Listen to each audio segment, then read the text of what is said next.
internet tarmoqlarida o'zimizdan boshlab ayollarimiz, qizlarimizni bugun buzishdi. Bugun Alloh taoloni o'zi panoh bersin, yosh edik. Har ovqat yoki kunora ovqat qilinganda yugurib qo'shniga yetib berardik. Bugun bu odat yo'qoldi. Bu odat yo'qoldi. Bir holatdan biz na ovqat beradigan bo'ldik. Ikkinchida nima deymiz?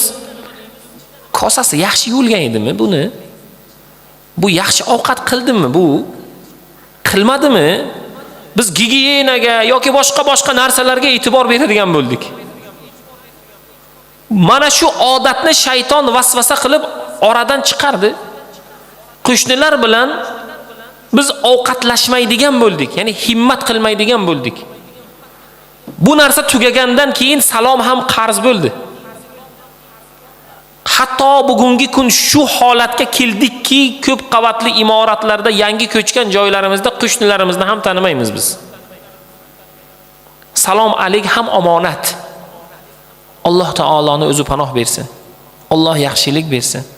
Payg'ambar sollallohu alayhi va sallam bizlarga uni buyurmadilar. Sahobalar unday emasdilar. Holidan xabar olardilar. Kasal bo'lganda unga g'amxo'rlik qilardilar. Yillar davomida qo'shnilar bu boshqa qo'shnini uyini omonat o'laroq saqlardi. Zarar tegsa sabr qilardi. Bugun zarar tegsa yozib beradi darov.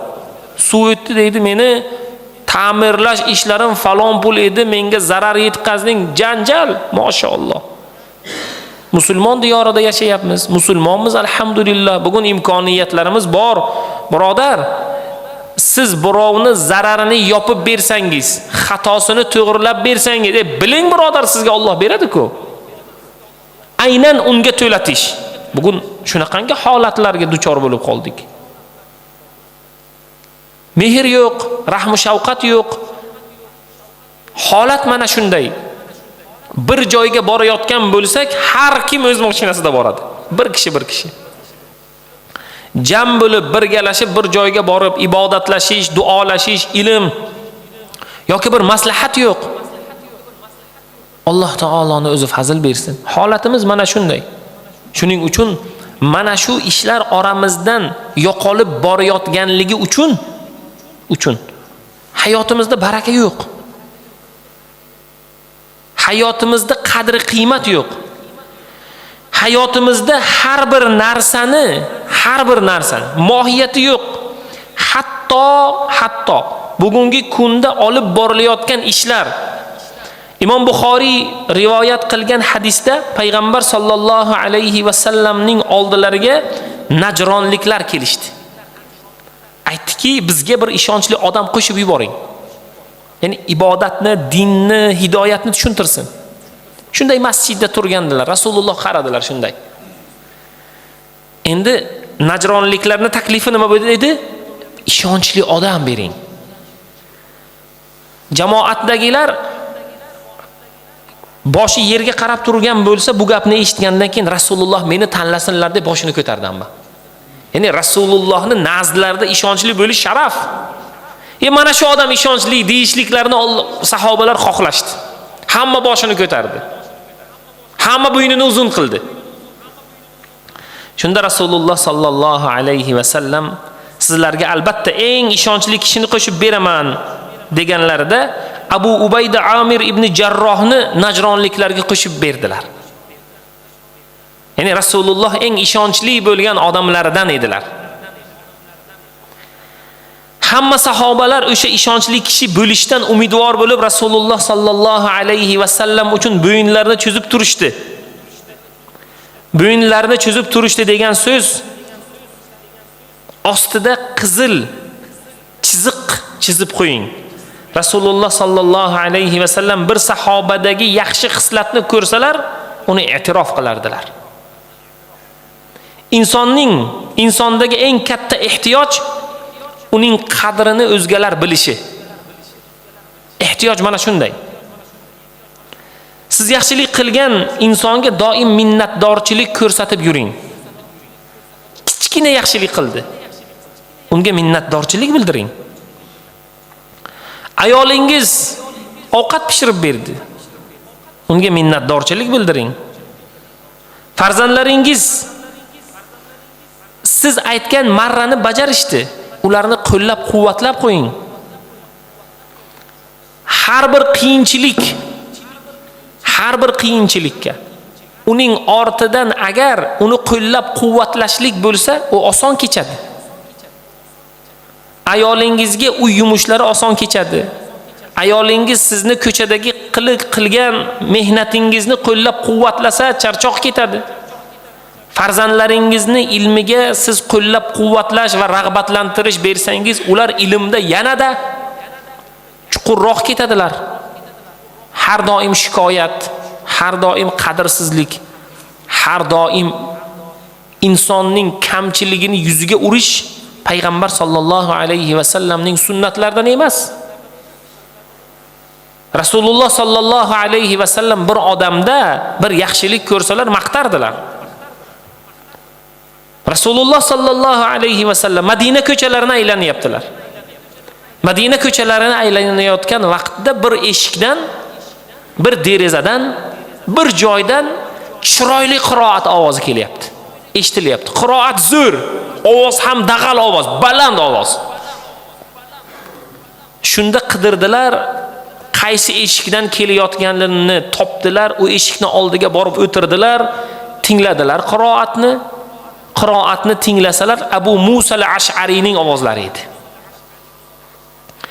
U kishi qiroatni to'xtab bo'lganlaridan keyin bildirmasdan duo qildilarda, yana yo'llarini davom ettirdilar. Ertasi kuni Abu Musa al-Ash'ariyni ko'rganda nima dedilar? Ey Abu Musa, seni ovozing baland, zo'r ovoz ekan. Kecha qiroatingni eshitdim. Seni ovozing Oli Davudga berilgan ovoz, ya'ni Davud alayhissalomga berilgan zo'r ovozlardan ekan dedilar. Maqtab qo'ydilar. Aslida Qur'on kimga nozil bo'lgandi? Rasulullohga. Rasululloh Abu Musa al-Ash'ariydan yaxshiroq qiroat qilardilar o'zlari. Yaxshiroq qori edilar. Rasululloh payg'ambar edilar. Rasulullohga Qur'on nozil qilgandi. Rasululloh Jabroil alayhissalomga Qur'on o'qib berardilar. Daraja, imkoniyat, fazilat darajadan Rasululloh Abu Musa al-Ash'ariydan baland turardilar. Lekin Abu Musa al-Ash'ariyning xislatlarini, ya'ni yuqori va fazilatli joylarini maqtab qo'ydilar. Hali bizga yetishingga ancha bor, ancha xizmat qilishing kerak. Biz ko'cha aytgan, yurgan ko'chalardan sen yurishing kerak demadilar. Hali hey sen bizday bo'lishligingga ancha bor deb qo'ymadilar. Abu Musa al-Ash'ariydagi yaxshi xislat va sifatni ko'rib maqtab qo'ydilar.